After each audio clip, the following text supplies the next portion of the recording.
Darren, the dust has settled on an incredible season. What are your reflections on the campaign as a whole? Yeah, very good. I think we can probably all get to that point where we say it was a good season. Lots of special moments, but I still have that frustration, maybe some anger, that after all of those good things, no one remembers anything if you lost the last game. So I'm still there, but I think I would never do a disservice to the players. I think they were all excellent, very, very good. Every one of them contributed. Even lads that maybe didn't play 40 games, even if they played 10, their contribution was fabulous, and the standards were very high in terms of performance. It's something to build upon. The problem when I make sort of statements like that is that we think we're building on fourth. We're not building on fourth. We're building on what we've created in terms of the players that are already on contract, improving the infrastructure of the team and the staffing as well. And then we've got to make sure that we stay competitive. And I think that's probably the best sort of adjective to use in terms of our aims for next year. Let's just try and be competitive again. You referred to it there, 82 points, 4th place finish in the club's first playoff campaign in this division. We've progressed so much on off the pitch this season, with crowds hitting highs and professionalism off the pitch. How proud are you of those steps, and how much you look forward to kicking on next year? I wouldn't say I'm very, very proud of the players' efforts. I mean, their efforts are extraordinary. I mean, we talk about injuries at the end of the season. Our players got injured because they were at full steam, full stretch the whole season, and that's what happens when you try and coach a team to be at its most committed and most determined every single week. The likelihood is they put themselves into some sort of situation or scenario confrontation where their body is under such duress and they're at risk, and that's what our players did. And at the end, could we have had more available for the bigger games? Of course, but would we have got that bigger game if they didn't play to their full extent prior to that? And I think that's an important message for everyone out there, that those players absolutely played to their full potential every week in order for us to have that one playoff game. And again, that's why I'm I was very pleased with them. I still think there's so much work to do at this football club, and again, it can only be driven by our supporters breaking new records of attendance and season tickets and that support during the season. And that is the only economy the football club has, really. And the business model means that the more we can attract, and the football team has a big part to play in that. The more we can attract, the more we can then go out and recruit, the more we can develop our infrastructure and develop off the pitch with the work John and Drew do off the pitch. And we'll have to rebalance that now, because when I came here I always felt that the off the pitch was maybe a bit further ahead than the field. And I actually think that the pitch now has caught up. So as an organisation, we have to be internally competitive in order to push our boundaries, so that we can provide for this growing support base, which has been a real highlight this year. But that's going to take a lot of work, and I think there's still a long way to go. And we took over 1,000 to all in Dorking this season. We've had some really, really big crowds here at home. Obviously, the last one being Bromley, a great atmosphere there too. How incredible the support has been this season. Yeah, the best. I always think, you know, does the team's values match its behaviours? And I know we've gone over this 1,000 times, but that first away game at York, we stood there and we clapped. There was a small group that booed. That's fine, not a problem. But we stayed there and we stayed there and we didn't move and we took criticism.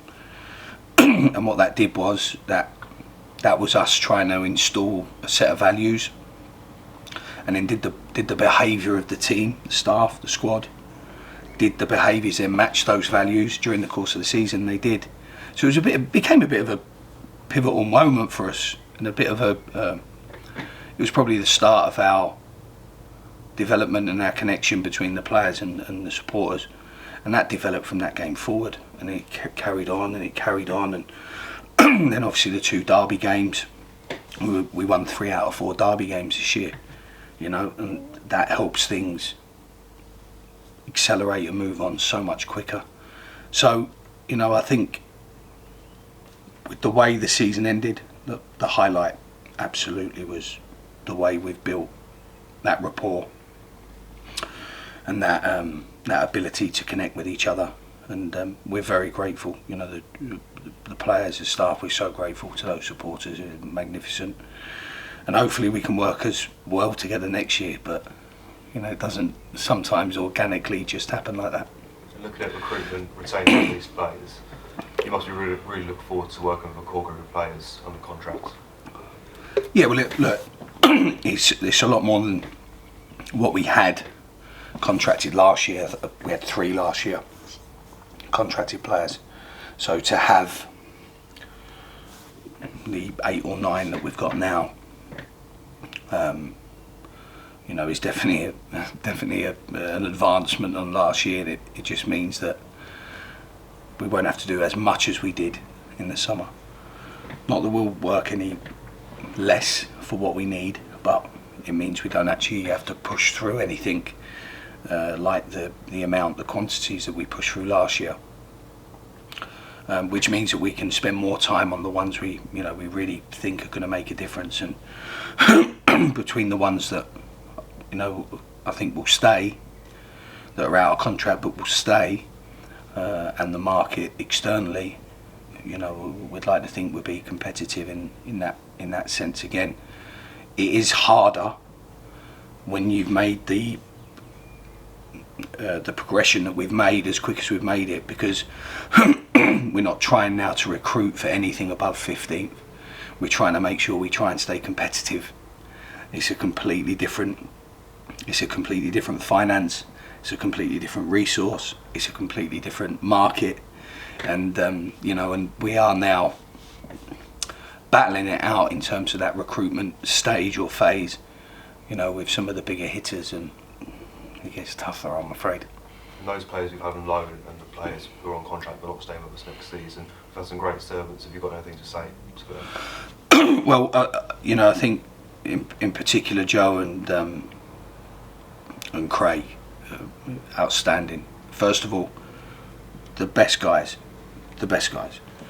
and